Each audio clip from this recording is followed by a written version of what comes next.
कांग्रेस नेता पूर्व विधायक बलवान सिंह दोगतप्रिया जी आज हमारे साथ हैं। अभी बीजेपी की हाल ही में फतेहाबाद में रैली आयोजित हुई है और यहाँ पर मुख्यमंत्री आकर गए हैं, उस बारे में क्या कहना चाहेंगे?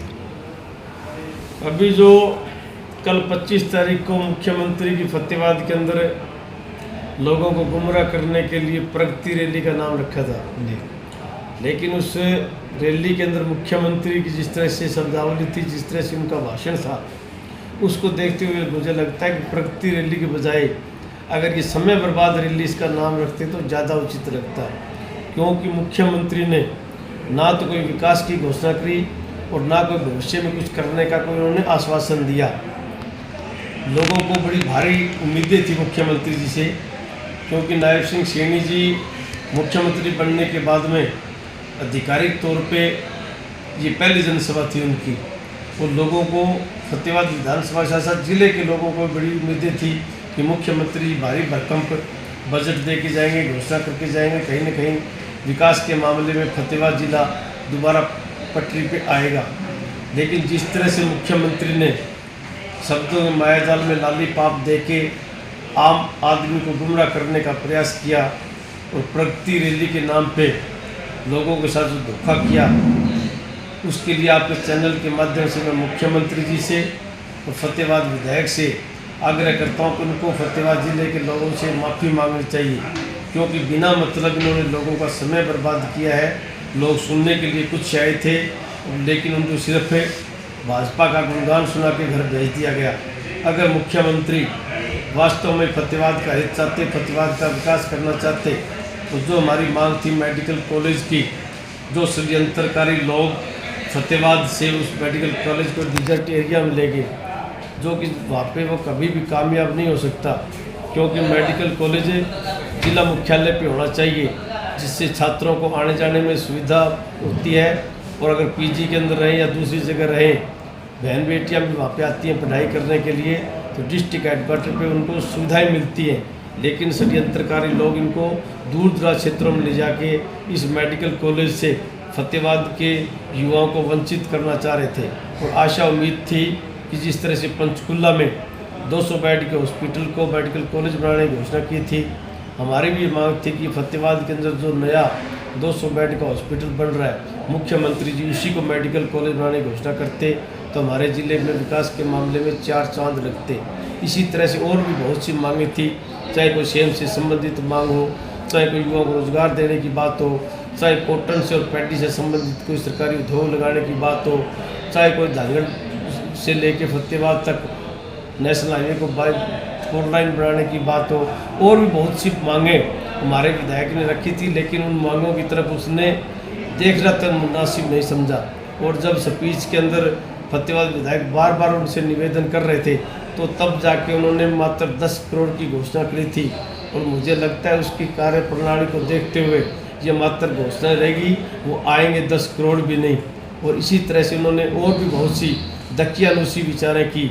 उनके भाषण को देखते हुए मुझे नहीं लगता कि नायब सिंह सैनी जी मानसिक रूप से अपने आप को मुख्यमंत्री मानते हैं। ये अभी तक पूर्व मुख्यमंत्री मनोहर लाल खट्टर की छत्र छाया से बाहर नहीं आए हैं। अगर ये अपने आप को मुख्यमंत्री मानते तो इनकी सोच खंबे और बूस्टर स्टेशन तक नहीं होती। अगर कोई मुख्यमंत्री कहता है कि मैं वार्ड नंबर 13-14 में जगह मिली तो बूस्टर स्टेशन लगवाने का काम करूंगा, ये घोषणा तो कोई विधायक, जिला पार्षद या एमसी की होती है। मुख्यमंत्री को चाहिए था कि मैं 5-6 वाटर वर्क्स बनाऊंगा, जल घर बनाऊंगा। और इसी तरह से वो कह रहे थे बिजली की ढीली तारों को, कम वोल्टेज को हम ठीक करेंगे। ये तो हमेशा प्रशासनिक सुधार का कार्य होता है, ये कार्य निरंतर चलते रहते हैं। जहाँ पे तारें ढीली होती हैं, कम वोल्टेज का मामला होता है, वो सुधार की प्रक्रिया है और इसके अंदर निरंतर सुधार होता भी रहता है। मुख्यमंत्री अगर वास्तव में बिजली को दुरुस्त करना चाहते थे तो उन्हें 5-6 नए बिजली घर 33 kV के लगाने की घोषणा करनी चाहिए थी। हमारे भट्टू ब्लॉक के पीली मंदोरी गाँव के लोगों की वर्षों पुरानी मांग है कि हमारे गांव में 33 kV बिजली घर बनना चाहिए। मुख्यमंत्री को घोषणा करनी चाहिए थी कि पीली मंदोरी गांव में हम बिजली घर लगाएंगे। और इसी तरह से फतेहाबाद के अंदर हुड्डा सेक्टर में और अल्फा सिटी के लोग काफ़ी समय से वाटर वर्क्स की बुनियादी पानी की मांग कर रहे थे। अगर मुख्यमंत्री हुड्डा सेक्टर के लिए, अल्फा सिटी के लिए नए वाटर वर्क्स की, नए जल घर की घोषणा करते तो हम सोचते कि वास्तव में मुख्यमंत्री जी की सोच है, लेकिन जिस तरह से मुख्यमंत्री की सोच है मुझे नहीं लगता कि अपने आप को ये मुख्यमंत्री समझते हैं। इनकी सोच अभी वो विधायक वाली, एमसी वाली, पार्षद वाली है। और एक बार इन्होंने जो लोगों की आंखों में धूल झोंकने का प्रयास किया है, इस बात का बदला आने वाले विधानसभा चुनाव में फतेहाबाद विधानसभा के साथ साथ फतेहाबाद जिले के तीनों विधानसभा के लोग वोट की चोट से देने का काम करेंगे। मुख्यमंत्री ने कुछ काम कांग्रेस के किए हुए भी गिनाए उसमें रैली में। मुख्यमंत्री को किसी साथी ने लिखित में भाषण दे दिया और मुख्यमंत्री ने ज्यों का त्यों वो ही पढ़ दिया।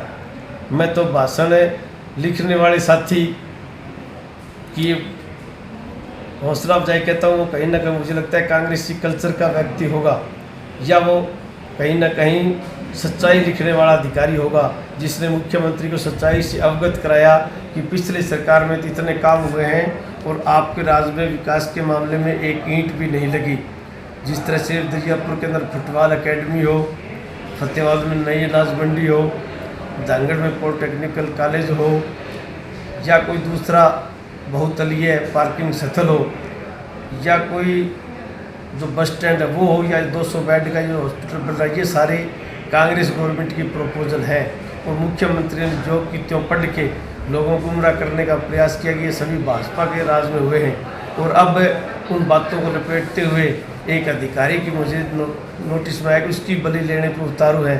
अधिकारी की बलि लेने से काम नहीं चलेगा। मुख्यमंत्री जी को अपनी सोच बदलनी चाहिए। आने से पहले उनको होमवर्क करना चाहिए कि फतेहाबाद जिले में पिछले 10 साल में तुमने क्या क्या विकास कार्य किए हैं। अगर वो होमवर्क करते तो भी उनको यहाँ पे विकास के मामले में नील प्रोग्रेस दिखाई देती।